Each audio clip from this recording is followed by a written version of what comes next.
l'histoire est si abjecte qu'il est difficile d'admettre sa véracité. Pourtant, l'enfer vécu par Maureen Carnet, syndicaliste chez Areva victime d'une violente agression sexuelle, est bien réel.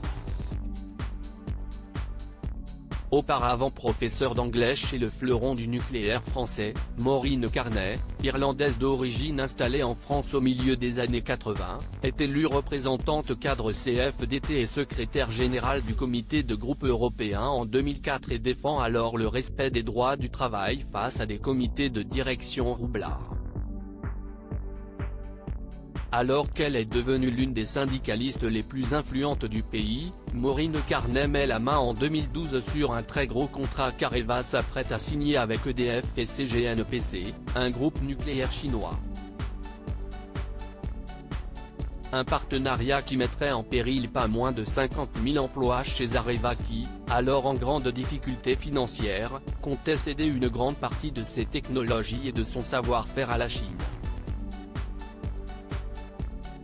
Maureen Carnet tente alors de s'opposer à cet accord, mais son combat dérange, notamment dans les hautes sphères. La syndicaliste, Maureen Carnet sauvagement agressée chez elle peu de temps après, le 17 décembre 2012, la syndicaliste devenue lanceuse d'alerte est retrouvée chez elle par sa femme de ménage ligotée à une chaise, violée et scarifiée, gravé sur le ventre, note de la rédaction, par un homme qui s'est introduit chez elle.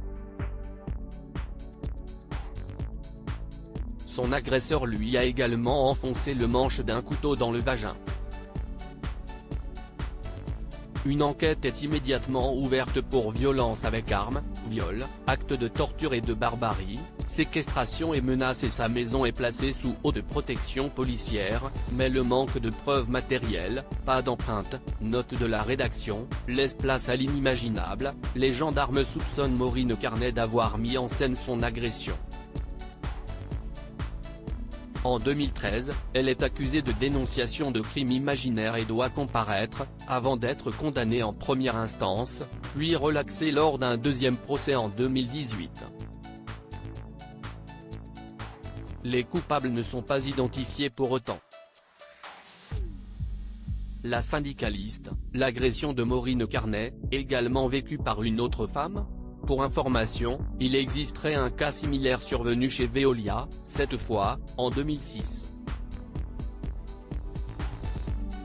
En effet, Marie-Laurenne Bouquet-Petit, l'épouse d'un ex-cadre du groupe Veolia licencié après s'être opposée à la création d'une filiale au Moyen-Orient, raconte avoir subi les mêmes sévices.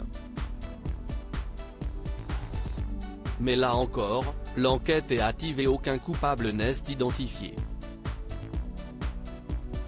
Dans la syndicaliste, c'est Isabelle Huppert qui incarne Maureen Carnet, aux côtés de Benoît Magimel, Marina Foïs ou encore Yvan Attal.